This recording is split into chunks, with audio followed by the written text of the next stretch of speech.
जगातील राजकीय आणि लष्करी तणावाचा परिणाम केवळ सीमांपुरता मर्यादित राहत नाही, तर त्याचे पडसाद थेट सामान्य नागरिकांच्या आयुष्यावर उमटताना दिसत आहेत। आता त्याचंच उदाहरण महाराष्ट्रातील नाशिकमध्ये पाहायला मिळतंय। आखाती देशांमध्ये निर्माण झालेल्या युद्धसदृश परिस्थितीचा थेट फटका नाशिकच्या कांदा बाजाराला बसला असून निर्यात घटल्यामुळे कांद्याचे दर मोठ्या प्रमाणात घसरले आहेत। यामुळे शेतकरी आणि व्यापाऱ्यांसमोर आर्थिक संकट उभं ठाकल्याचं चित्र सध्या दिसतंय। महाराष्ट्रातील नाशिक जिल्हा हा देशातील सर्वात मोठ्या कांदा उत्पादक भागांपैकी एक मानला जातो। येथून मोठ्या प्रमाणात कांदा आखाती देशांमध्ये निर्यात केला जातो। मात्र सध्या आखाती देशांमध्ये निर्माण झालेल्या तणावपूर्ण परिस्थितीमुळे वाहतूक व्यवस्था, व्यापार आणि निर्यात प्रक्रियेवर परिणाम झाल्याचं व्यापाऱ्यांकडून सांगितलं जात आहे। या परिस्थितीमुळे कांद्याची निर्यात मोठ्या प्रमाणात घटली आहे, तर त्याचा थेट परिणाम स्थानिक बाजारांवर होताना दिसतोय। निर्यात थांबल्यामुळे मोठ्या प्रमाणात कांदा स्थानिक बाजारात येतोय। परिणामी बाजारात आवक वाढली असून भावांवर दबाव निर्माण झालाय। सध्या अनेक बाजार समित्यांमध्ये कांद्याचे सरासरी दर 1000 रुपयांच्या आत आले असल्यानं शेतकऱ्यांमध्ये नाराजीचं वातावरण आहे।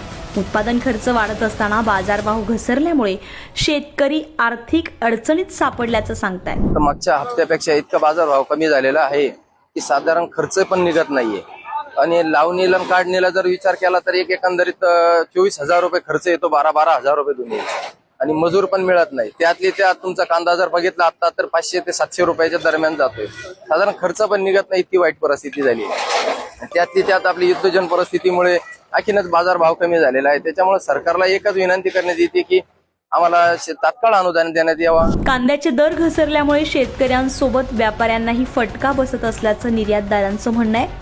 आखाती देशांमध्ये निर्माण झालेल्या परिस्थितीमुळे निर्यात प्रक्रिया मंदावली असून व्यापारावर त्याचा मोठा परिणाम झालाय। नाशिक जिल्ह्यातून आता मोठ्या प्रमाणात माल ह्या गल्फ कंट्रीजमध्ये एक्सपोर्टसाठी जात होता, तरी बराचसा माल ट्रान्झिटमध्ये होता आणि मुंबई पोर्टला सुद्धा बराच माल थांबून आहे। जाणाऱ्या ही वॉर जेव्हा म्हणजे युद्ध जेव्हा डिक्लेअर झालं किंवा चालू झालं, बऱ्याचशा जाणाऱ्या जहाज ते कॅन्सल झाले आणि त्यामुळे जो माल मुंबईला येऊन पडलेला आहे तो तिथं थांबून राहिला। जो एक्सपोर्ट समजा 100% होता तो आजच्या घडीला 10 ते 15% आहे। दुबईचं जे भाडं $800 होतं एक कंटेनरचं, ते आज $6,000 झालेलं आहे। तरी तिथं बाजार पण त्या हिशोबाने वाढलेले, पण ज्या प्रमाणात माल जायला पाहिजे तो जात नाहीये आणि त्याचा इनडायरेक्टली आणि डायरेक्टली हा फटका इथल्या शेतकऱ्यांना आणि व्यापाऱ्यांना बसलेला आहे। मोठ्या प्रमाणात जो माल जात होता तो जायचा थांबलेला आहे आणि कंटेनरचे भाडे वाढल्यामुळे खूप मोठी रिस्क वाढलेली आहे। उद्या जर ती शिप रस्त्यात अडकते, काय जातं, हा नाशवंत माल आहे, पोहोचायला तकलीफ होणार आहे आणि मोठ्या प्रमाणात नुकसान होणार आहे।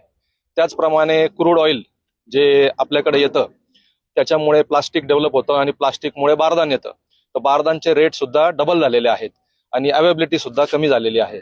त्यामुळे पॅकेजिंग मटेरियल जे आहे त्याची सुद्धा आपल्याला खूप मोठी तूट झालेली आहे। नाशिकसह उत्तर महाराष्ट्रातील हजारो शेतकरी कांदा पिकावर अवलंबून आहेत, त्यामुळे आंतरराष्ट्रीय बाजारातील कोणताही बदल थेट त्यांच्या उत्पन्नावर परिणाम करीत असतो। सध्या निर्यात घटल्यानं बाजारातील संतुलन बिघडलं असून भाववाढीची शक्यता तात्पुरती कमी झाल्याचं तज्ज्ञांचं मत आहे। आखाती देशांतील तणाव किती काळ टिकतो आणि व्यापार पुन्हा सुरळीत कधी सुरू होतो यावरच आता कांदा बाजाराचे भवितव्य अवलंबून असणार आहे। तोपर्यंत मात्र नाशिकच्या कांदा उत्पादक शेतकऱ्यांसाठी ही परिस्थिती मोठी चिंता बनली आहे। लोकमत.com साठी किरण नाईक, नाशिक।